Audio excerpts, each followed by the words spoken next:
She was just a waitress. He was a billionaire who could buy and sell her entire world with pocket change.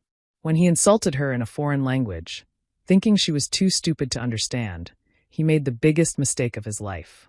Because what he didn't know was that this simple waitress was hiding a secret that would destroy his arrogance in less than 60 seconds.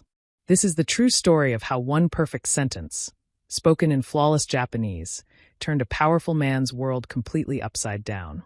And by the end of this story, you'll understand why the quietest people in the room are often the most dangerous. Stay with me, because what happens next will give you chills. Welcome to Voice of Granny. While you are here, please hit the subscribe button and comment your view on the story and where you're watching from. You know, sometimes life puts us in places where we feel invisible, where people look right through us like we're nothing more than part of the furniture. That's exactly where Sarah Williams found herself every single day. Sarah was 24 years old, working at a fancy restaurant in London called the Royal Table. It was one of those places where the rich and powerful came to eat, where a single meal could cost more than Sarah made in a week. The chandeliers sparkled like diamonds, the carpet was so thick your feet sank into it, and every plate that left the kitchen looked like a work of art. But for Sarah, it wasn't glamorous at all. It was survival. Every morning, she'd wake up in her tiny flat in East London, the kind of place where you could hear your neighbors through the walls and the heating never quite worked properly. She'd put on her crisp black uniform, tie her dark hair back in a neat bun, and head to the underground. 2 trains and 40 minutes later, she'd arrive at the Royal Table, ready for another shift that would leave her feet aching and her spirit tired. What most people didn't know about Sarah was that she had a secret life. When she wasn't carrying plates and pouring wine, she was a student at London University, studying languages. Not just 1 or 2 languages either. Sarah could speak French like a Parisian, Spanish like someone from Madrid, and Mandarin well enough to hold a proper conversation. But her real gift was Japanese. She'd spent a year in Tokyo on a scholarship, living with a host family, studying at one of Japan's top universities, immersing herself completely in the language and culture. She'd fallen in love with everything about it.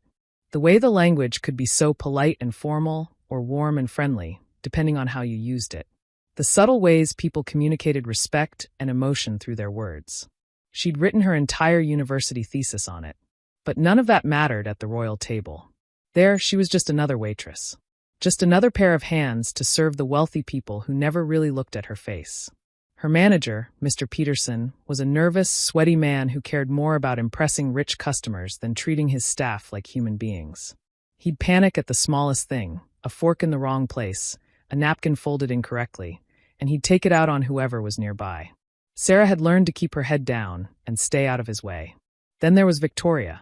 Victoria had worked at the restaurant for 6 years and treated the place like it was her personal kingdom. She had sharp eyes that missed nothing, and a smile that never quite reached those eyes. From the moment Sarah started working there, Victoria saw her as a threat. Sarah was younger, quicker, and the customers seemed to like her genuine warmth. Victoria couldn't stand it. So Victoria made Sarah's life difficult in small, cruel ways. She'd give Sarah the worst tables, the most demanding customers. She'd forget to tell Sarah when an order was ready, making her look slow and incompetent. She'd whisper to the other staff members, spreading little rumors and lies. Nothing Sarah could complain about directly, but enough to make every shift feel like walking through a minefield. Sarah endured it all because she had no choice. The money from this job paid for her university fees, her rent, her food. She was so close to finishing her degree, so close to a better future. She just had to hold on a little longer. On this particular Tuesday evening, something was different. Sarah could feel the tension in the air the moment she arrived for her shift. Mr. Peterson was practically vibrating with anxiety, his face even more red than usual. The other staff members were whispering urgently to each other. "What's going on?" Sarah asked one of the kitchen staff. "Haven't you heard?" he said, his eyes wide. "Takashi Yamamoto is coming tonight." The Takashi Yamamoto. Sarah's heart skipped a beat. Everyone knew that name. Takashi Yamamoto was a Japanese real estate magnate, one of the richest men in Asia. He'd built an empire buying and developing properties across the world, from Tokyo to New York to London. He was known for 2 things, his brilliant business mind and his absolutely terrifying temper. The newspapers loved to write about him. They called him the Ice Emperor because of his cold, calculating way of doing business and his reputation for destroying anyone who got in his way. Mr. Peterson gathered all the staff in the kitchen, his hands shaking slightly. "Listen carefully," he said, his voice tight. "Mr. Yamamoto has reserved our best table for tonight. This is the most important booking we've had all year. Everything must be absolutely perfect. Perfect. Do you understand?" Everyone nodded. Then Mr. Peterson's eyes landed on Sarah. "Williams, you'll be serving table 7. His table." Sarah felt her stomach drop. Table 7 was right in the center of the dining room, the most visible table in the restaurant. She glanced over at Victoria, who was smirking, her arms crossed. This was a setup. Either Sarah would fail spectacularly in front of everyone, or she'd somehow succeed and Victoria would find another way to make her pay for it. "Sir, perhaps someone with more experience," Sarah began, but Mr. Peterson cut her off. "I've made my decision, Williams. Don't disappoint me." As Sarah straightened her apron and took a deep breath, she had no idea that the next few hours would change everything. That her hidden knowledge, the language skills she'd worked so hard to develop, would become the key to the most important moment of her life. The clock on the wall ticked toward 7 o'clock. The storm was coming. At exactly 7 o'clock, the front doors of the royal table opened, and Takashi Yamamoto walked in. The entire restaurant seemed to hold its breath. He was a man in his late 50s, tall and lean, wearing a suit so perfectly tailored it probably cost more than a car. His black hair was streaked with distinguished gray at the temples, and his face was set in an expression of cool displeasure, as if everything around him was slightly beneath his standards.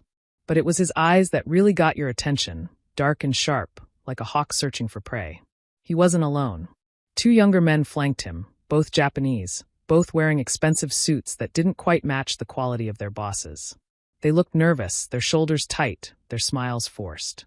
These were junior executives from his company, Sarah realized. Men who'd learned that being close to Takashi Yamamoto was both an incredible opportunity and a constant test of survival.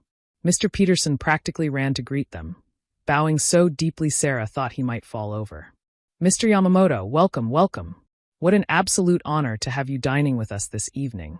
Yamamoto's cold gaze swept over the manager like he was examining an insect. He didn't offer a handshake. He didn't smile. He simply said in heavily accented English, "My table." It wasn't a question. It was a command. Of course. Right this way, sir." Mr. Peterson gestured frantically toward table 7, leading the group across the dining room. Other diners turned to look, whispering to each other. Everyone recognized him. Sarah watched them approach, her heart pounding hard against her ribs. She'd served difficult customers before. Celebrities, politicians, wealthy businesspeople who treated service staff like they were invisible. But this felt different. There was something about Yamamoto's presence that filled the room with ice. As Mr. Peterson seated them, he gestured towards Sarah with a flourish. "And this is Sarah, Mr. Yamamoto. She'll be taking care of you this evening. She's one of our finest servers." Sarah stepped forward, her professional smile fixed on her face. "Good evening, gentlemen. Welcome to the royal table." Yamamoto's eyes flicked to her for just a second. In that brief moment, Sarah felt herself being assessed, categorized, and dismissed. She might as well have been a chair or a lamp. His 2 associates didn't even look at her at all. She handed them the leather-bound menus, her hands steady despite her nerves. Yamamoto took his without a word, without any acknowledgement that she was even a person standing there. And so it began. From the very first moment, Takashi Yamamoto was impossible to please. He studied the wine list with a deep frown, then asked Sarah technical questions about the vintages that were clearly designed to trip her up. But Sarah had spent 3 years working in restaurants. She knew her wines. She answered each question calmly and accurately. She could see a flash of irritation in his eyes when she got every answer right. He ordered an appetizer, and when she brought it out, a beautiful arrangement of seared scallops with a delicate sauce, he took one bite and pushed the plate away. "Overcooked," he said flatly. "Take it back." Sarah didn't argue. "Of course, sir. I'll speak to the chef immediately." The second appetizer came out. This time he ate it in silence, but his expression made it clear he wasn't impressed. His 2 associates, watching his every reaction, quickly agreed with everything he said. "Yes, not quite right," one of them murmured. "Could be better," said the other. As the evening went on, Yamamoto found fault with everything. The lighting was too bright. The music was irritating. The table was too close to the door. Each complaint was delivered in that same cold, flat tone, never raising his voice, which somehow made it worse. Sarah handled each issue with grace, apologizing sincerely, fixing what could be fixed, and enduring what couldn't be. Across the dining room, Victoria was watching with barely concealed glee. Every time Sarah had to return to the kitchen with a complaint, Victoria would smirk and whisper to the other servers. Sarah could feel the weight of everyone's eyes on her. The main courses arrived. Sarah carried them carefully to the table, 3 plates of the restaurant's signature dish, a perfectly cooked beef tenderloin with seasonal vegetables. She moved to place the first plate in front of Yamamoto, her movements practiced and precise. But at that exact moment, one of the executives gestured dramatically while speaking, trying to agree with something his boss had said. His hand hit the edge of the table, just hard enough to make it shake. It was the tiniest movement, but it was enough. A single drop of water from the pitcher in Sarah's hand fell through the air and landed on the sleeve of Takashi Yamamoto's immaculate suit jacket. The world stopped. Yamamoto froze, his fork halfway to his mouth. Slowly, so slowly, he lowered it back to the table. He stared down at the tiny dark spot on his sleeve, a spot so small most people wouldn't even notice it. But to him, it might as well have been a huge stain. "I am so sorry, sir," Sarah said immediately, reaching for a clean napkin. "Please let me." Yamamoto held up one hand, stopping her mid-sentence. He didn't look at her. He just stared at that tiny spot on his sleeve, his jaw tightening. Then, still not looking at Sarah, believing she was just another ignorant English server who couldn't understand anything beyond her own language, Takashi Yamamoto turned to his 2 associates and began speaking in rapid Japanese. What he said was absolutely devastating. The Japanese words flowed from Yamamoto's mouth like venom, smooth and casual. He wasn't shouting. He didn't need to. The contempt in his voice was enough.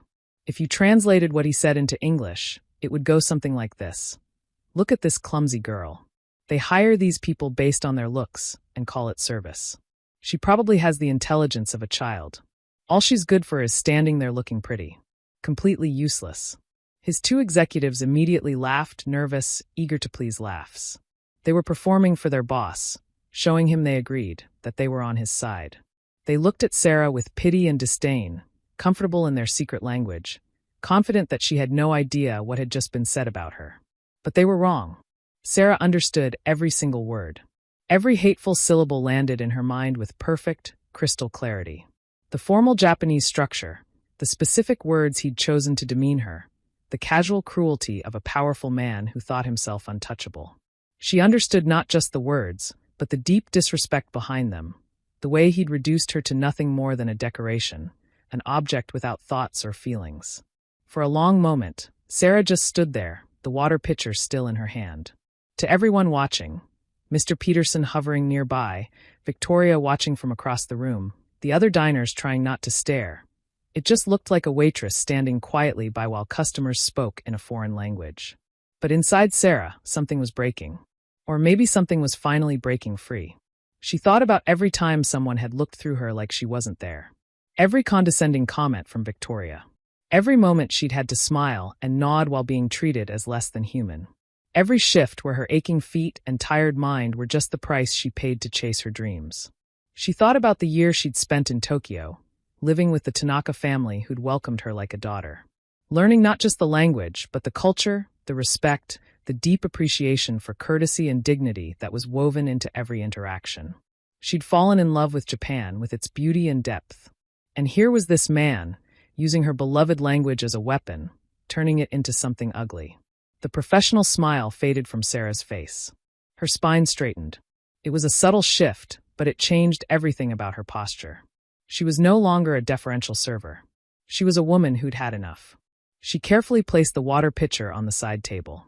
The 2 executives were still chuckling, enjoying their boss's joke. Yamamoto was examining his sleeve with theatrical disgust, playing up the moment. Then Sarah spoke, and she spoke in perfect, flawless Japanese. Her accent was Tokyo standard, the kind you'd hear from a university professor or a news broadcaster. Every word was precisely chosen, grammatically perfect, delivered with a calm, steady confidence that cut through the room like a bell.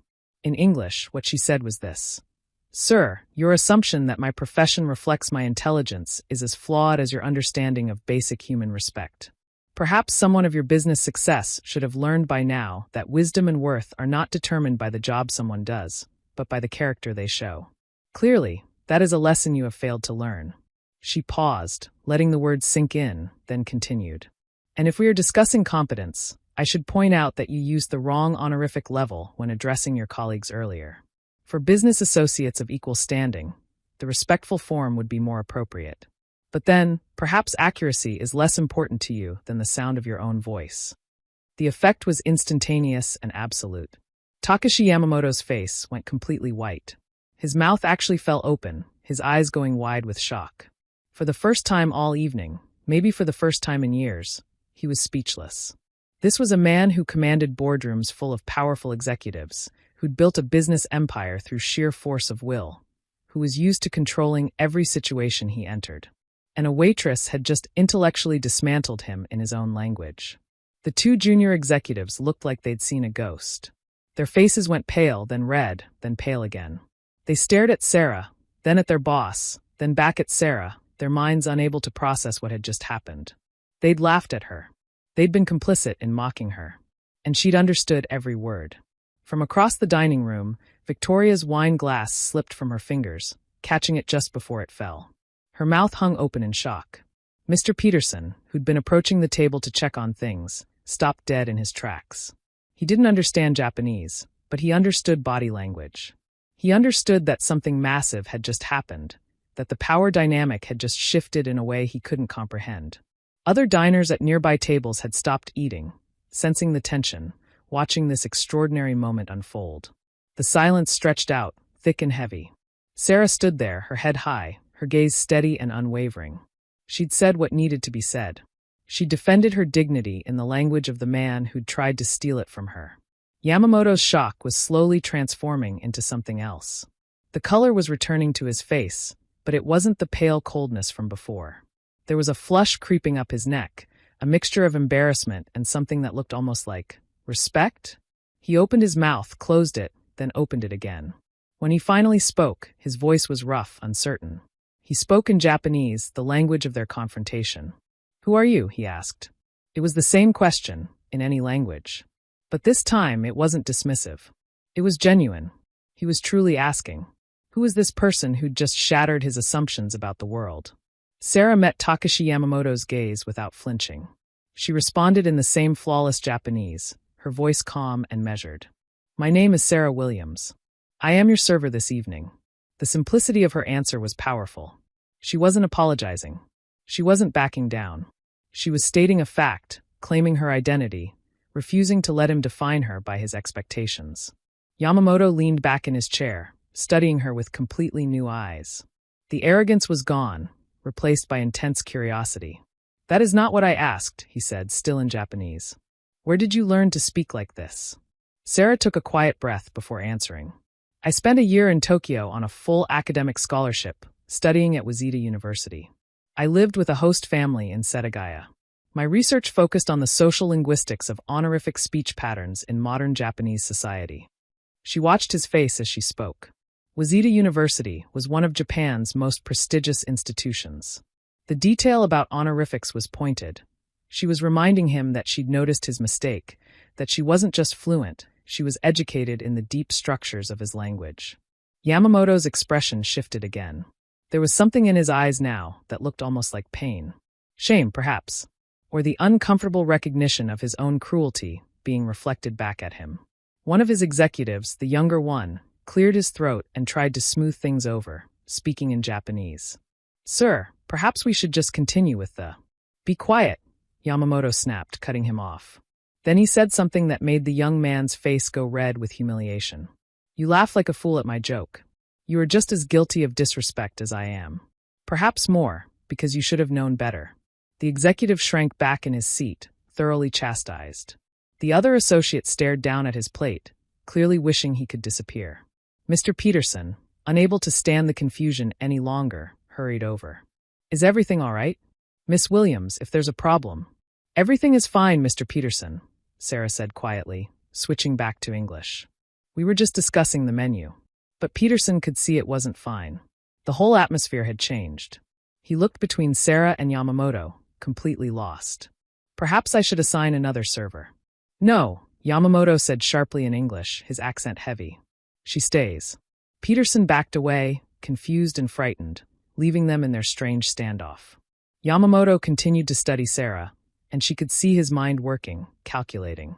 He was a businessman above all else. He recognized value when he saw it, even when it came in an unexpected package. He gestured to the empty chair at the table. Sit down, he said in English. Sarah shook her head. I'm working, sir. I can't. I am making it a business meeting, he interrupted. Sit. Please. That last word, please, seemed to cost him something. It wasn't a word he used often. Sarah hesitated. This was completely against restaurant policy. But something in his tone had changed. The coldness was still there, but there was also genuine interest, and perhaps the beginning of something like respect. She sat down, her back straight, her hands folded in her lap.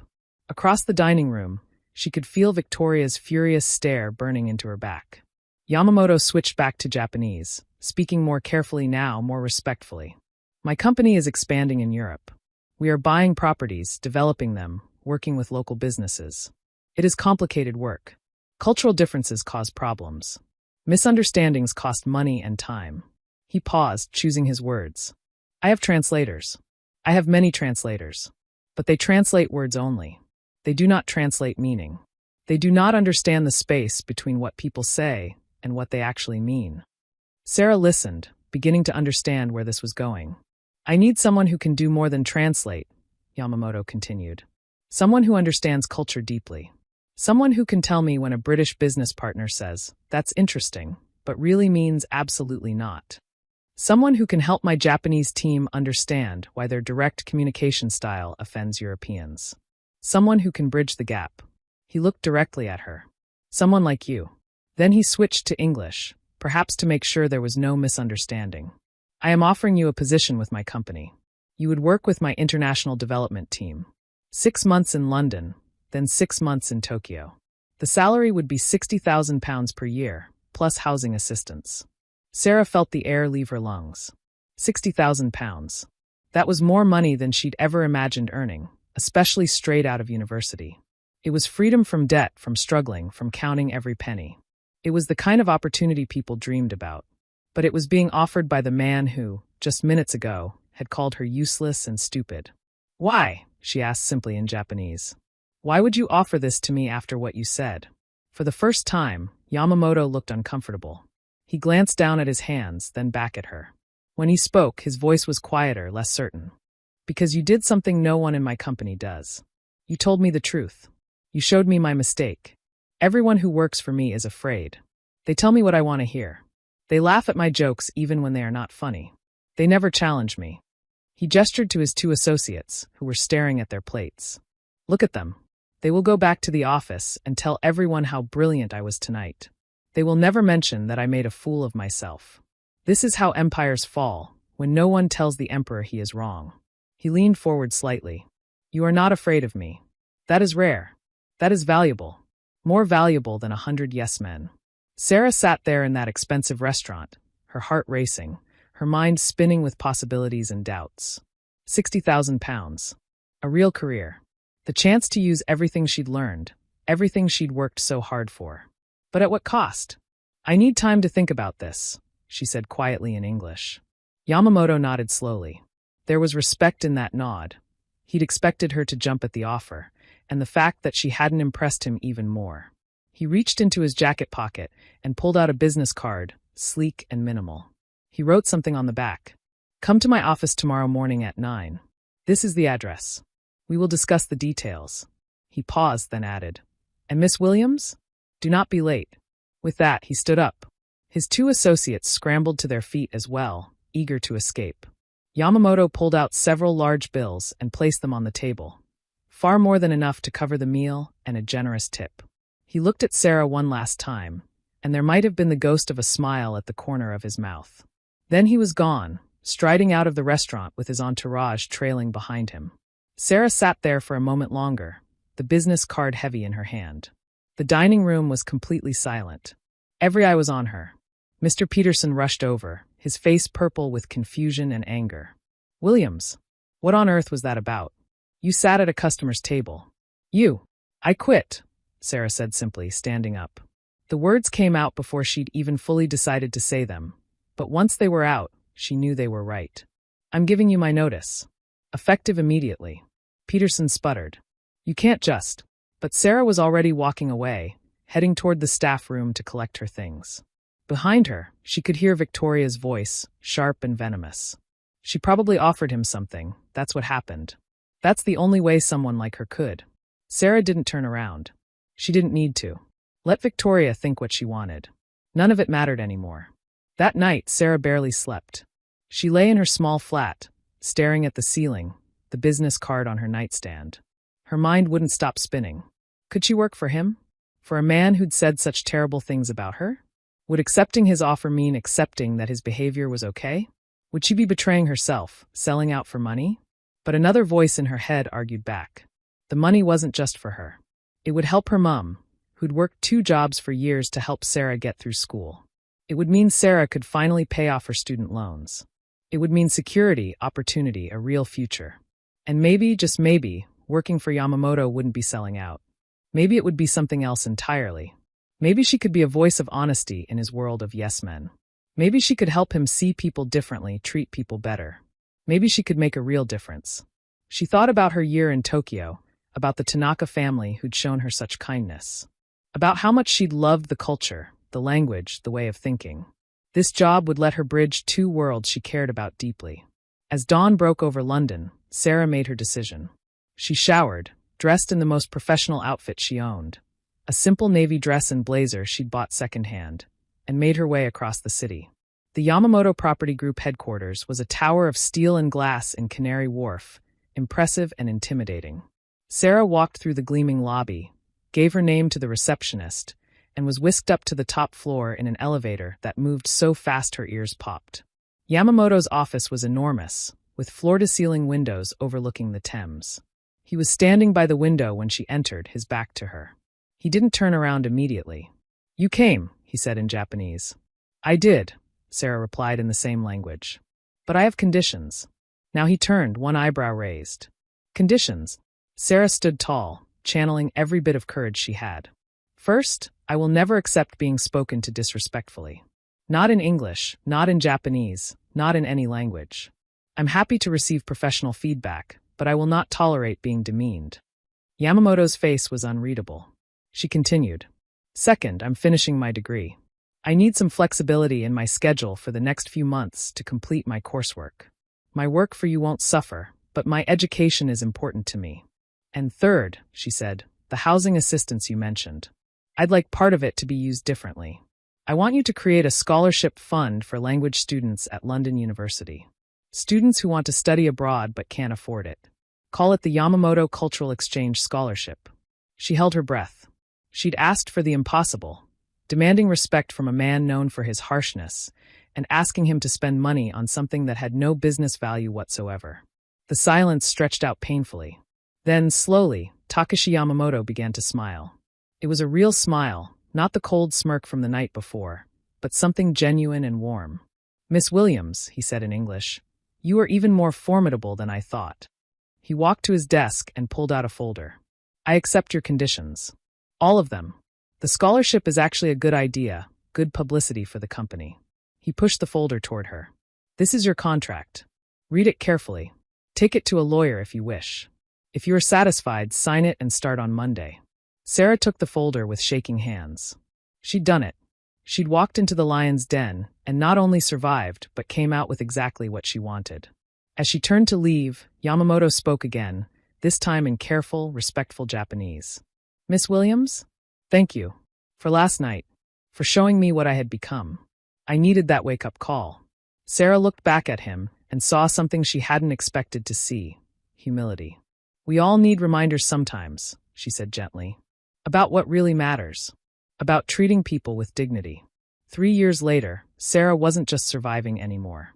She was thriving. She'd helped Yamamoto Property Group successfully expand across Europe, bridging cultural gaps and preventing countless misunderstandings. She'd earned the respect of everyone in the company, not because of her title, but because of her wisdom and her unwavering integrity. And the Yamamoto Cultural Exchange Scholarship? It had sent 20 students abroad to study languages and cultures. 20 young people who, like Sarah, had the passion and intelligence but not the money. 20 futures changed.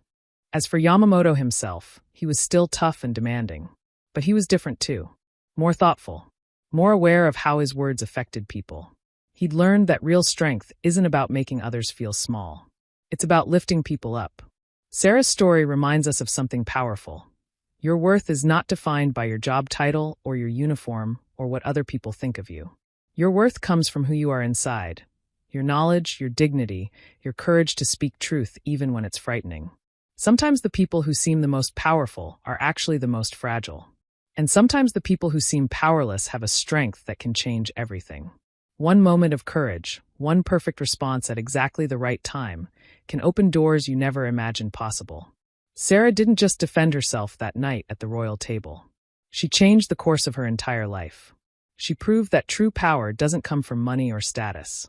It comes from knowing your own value and refusing to let anyone diminish it. And that's a lesson worth remembering, no matter what language you speak. If this story touched your heart, remember, you are worthy of respect. Your dreams are valid. Your voice matters. Never let anyone convince you otherwise.